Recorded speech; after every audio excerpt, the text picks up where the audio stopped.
علیکم ڈاکٹر صاحب، میرا نام شاہد ہے اور میں ایک ادارے میں کیشیئر ہوں اور قرآن پاک کا بھی ایک چھوٹا سا طالب علم ہوں۔ میرا سوال یہ ہے کہ آج کل ہمارے ہاں اہل سنت کی ایک جماعت لوگوں کو اللہ کے راستے میں بلانے کے لیے مسجدوں میں اور بازاروں وغیرہ میں دین کی دعوت کے کام میں مشغول ہے، لیکن ایک عجیب سی بات جو میرے علم میں بھی اور کچھ دوسرے افراد کے علم میں بھی مطلب کہ یہ ہے، اور وہ یہ اعتراض کرنے میں آئی ہے کہ اگرچہ وہ امر بالمعروف اور نہی عن المنکر کے زمرے میں کسی درجہ میں بھی کوشاں ہیں، مگر ان کا طریقہ کار جو ہے وہ سنت کے مطابق نہیں ہے۔ ہر نماز خصوصاً عصر کے بعد ان کی اپنی ایک کسی عالم دین کی ایک کتاب ہے، احادیث کی مستعار لی ہوئی کتاب ہے، اور رسول اللہ کے فرمان ہیں اس میں، مطلب کہ سارے کے سارے جو بھی مطلب کہ شامل ان کو پڑھتے اور پڑھاتے ہیں۔ لیکن اگر کوئی مسلمان امت بے شک نیت کی پاکیزگی میں انتہا درجے کی بلندی پر بھی کیوں نہ ہو، لیکن جو چیز قرآن کی قوت تسخیر میں شامل ہے اس کو کسی دوسری کتاب کے اندر رکھ کر اس کے ذریعے سے لوگوں کو قائل کرنے کی کوشش کی جائے، تو کیا یہ درست ہوگا؟ اور اس کے معاملے میں نے دیکھنے میں آیا ہے کہ کافی لوگ بھی واقعتاً یہ ہے کہ واقعی وہاں پر آ جاتے ہیں، لیکن چونکہ اس میں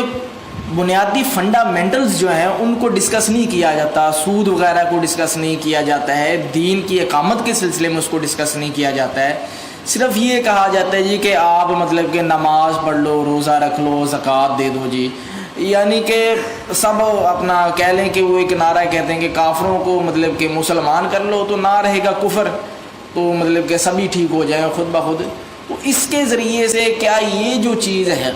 کسی دوسری کتاب کے اندر رکھ آپ کر نے بہت بات لمبی کر دی ہے، اور اس کو سمجھنا تو کیا یہ جائز ہوگا؟ کیونکہ تمہید بغیر اصل میں وہ بات جو سمجھانا چاہتا ہوں، کہنا چاہتا ہوں، وہ مطلب کہ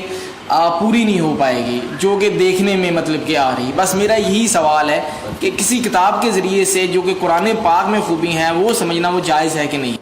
تشریف رکھیں۔ دیکھیے، اصل میں اگرچہ آپ نے اس جماعت کا نام نہیں لیا، لیکن میں سمجھتا ہوں کہ سبھی سمجھ گئے ہیں کہ یہ آپ تبلیغی جماعت کے بارے میں بات کر رہے ہیں۔ تو ہمارا ایک مستقل اصول یہ ہے کہ ہم جماعتوں پر نام لے کر اور ان کو ان کی نفی کرنا، ان کی تردید کرنا، ان پر تنقید کرنا، یہ ہم عام طور پر پسند نہیں کرتے۔ ہمارا کام یہ ہے کہ ہم اپنی جو مثبت دعوت ہے جس انداز میں وہ پیش کرتے ہیں۔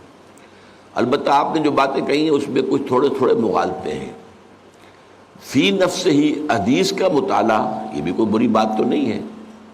وہ اگر ایک اعتبار سے آپ کو بری لگ رہی ہے تو وہ یہ کہ چونکہ قرآن کی طرف ان کی وہ توجہ نہیں ہے، تو ایک نیگیٹو اسپیکٹ کے حوالے سے، ورنہ احادیث کا جو ہے مطالعہ جو ہے اس کو بیان کرنا، سننا، پڑھنا، یہ اپنی جگہ خود اس کے اندر نورانیت ہے، اس میں بھلائی ہے، اس میں فائدہ ہے۔ البتہ یہ ضرور ہے کہ اس کتاب میں ضعیف حدیثیں بھی بہت لے لی گئی ہیں، یہاں تک کہ موضوع احادیث بھی ہے۔ یہ اصل میں یہ کہ نیکی کی ترغیب دینے کے لیے کسی زمانے میں لوگوں نے جھوٹی حدیثیں بھی گڑھی تھیں، محدثین نے اس کی پورا تجزیہ کیا کہ لوگوں کو یہ بتایا جائے کہ اس چھوٹے سے کام میں اتنا بڑا ثواب ہے تو لوگ اس کو کرنے پہ آمادہ ہو جائیں گے، لہذا جھوٹی حدیث گھڑ دی۔ تو اس کتاب کے اندر اس میں خامی اصل میں یہ ہے، حدیث فی نفسہ ہی، اور حدیث اگر صحیح ہے اور مستند ہے تو وہ تو نورانی ہے ہمارے لیے۔ البتہ اس کا کرنا تو اپنی جگہ پر صحیح ہے، لیکن اگر وہ قرآن کی جگہ لے لے تو یہ معاملہ غلط ہو جائے گا۔ تو یہ در حقیقت گر حفظ مراتب نہ کنی زندگی، سب سے پہلے قرآن ہونا چاہیے، اس کے بعد حدیث ہونی چاہیے۔ پہلی بات تو یہ ہے۔ دوسری بات یہ ہے کہ ان کے ہاں اصل میں وہ سارا زور جو آپ نے دیا ہے کہ جب سب ٹھیک ہو جائیں گے اسلام کا نظام آ جائے، یہ بات غلط ہے، اس کی ہم تردید کرتے ہیں کہ اگر صرف دعوت و تبلیغ سے اسلام قائم ہو سکتا تو حضور سے بڑا مبلغ اور داعی تو کوئی نہ ہوا ہے نہ ہوگا۔ جب حضور کو بھی اپنی دعوت کے بعد اور دعوت کے نتیجے میں جو آئے انہیں منظم کر کے جماعت بنا کر اور پھر باطل سے ٹکرایا نہیں حضور نے، اور پھر جنگوں کی نوبت نہیں آئی، اور جبکہ ان لوگوں کو بھی یقاتلون فی سبیل اللہ فیقتلون ویقتلون اس مرحلے سے نہیں گزرے، قتل کرتے بھی ہیں، قتل ہوتے بھی ہیں۔ غزوہ بدر میں 70 جو ہیں قرشی مارے گئے اور 14 صحابہ جو ہیں شہید ہوئے۔ غزوہ احد میں 70 جو ہیں صحابہ شہید ہو گئے۔ تو اس طریقے سے یہ تو ہوا ہے، لیکن اس کے بغیر اگر آپ سمجھیں اپنی جان دیے بغیر کہ آپ اسلام دنیا میں نافذ کر دیں گے تو وہ انہونی بات ہے. وہ بھی گویا کہ ایک اعتبار سے سیرت النبی کا صحیح مطالعہ نہیں ہے، اور اس سے در حقیقت، اور اس میں بھی یہ ہے کہ وہ نہی عن المنکر کی بات نہیں کرتے ہیں، بلکہ صرف جو ہے فضائل کے حوالے سے، اس کتاب کا نام بھی یہی ہے فضائل، تو فضائل کے حوالے سے نیکی کی تلقین تو کرتے ہیں. لیکن ہم یہ کہتے ہیں کہ ٹھیک ہے، اگر کسی کی تلقین سے ایک بے نمازی نمازی بن جائے، روزہ نہ رکھنے والا روزہ رکھنے لگے، داڑھی شیو کرنے والا داڑھی تو اچھی بات ہے، بری بات تو نہیں ہے. لیکن یہ ہے کہ اگر آپ دین کا پورا تصور پیش نہیں کریں گے تو پھر وہی ہے، اس منفی پہلو کی وجہ سے اس کے اندر کمی واقع ہو رہی ہے. ورنہ فی نفس ہی نیکی کی تلقین، بھلائی کی تلقین، اگرچہ اس کے اندر معاملات کو بھی لانا چاہیے جو وہ نہیں لاتے، پھر سیاسیات کو لانا چاہیے، نظام کو لانا چاہیے. سب سے بڑی بدی جو ہے وہ نظام باطل ہے، نظام کفر ہے، اس کی نفی ہونی چاہیے، اس کے خلاف جد و جہد ہونی چاہیے. تو یہ ہے وہ چیزیں کہ جو کچھ ان کے ہاں نہیں ہے، اس کی وجہ سے جو کچھ وہ کر رہے ہیں وہ میرے نزدیک محدود سا ہو کر رہ گیا ہے. لیکن یہ کہ بہرحال پھر بھی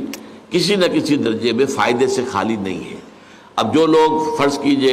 کہ ٹیلی ویژن پر بیٹھے رہے اور گھنٹوں لگا دیں، اب وہ اگر مسجدوں میں بیٹھتے ہیں اور وہاں پر جا کر جو ذکر کرتے ہیں یا کچھ اور کرتے ہیں، رات کو مسجد میں سوتے ہیں اور صبح کو جو ہے تہجد کے وقت سب جاگتے ہیں، تہجد پڑھتے ہیں، تو یہ کام بہرحال نیکی کے ہیں، اچھے ہیں. تو ہم ان کی اس طریقے سے مطلق جو ہے مخالفت اور تنقید نہیں کرتے.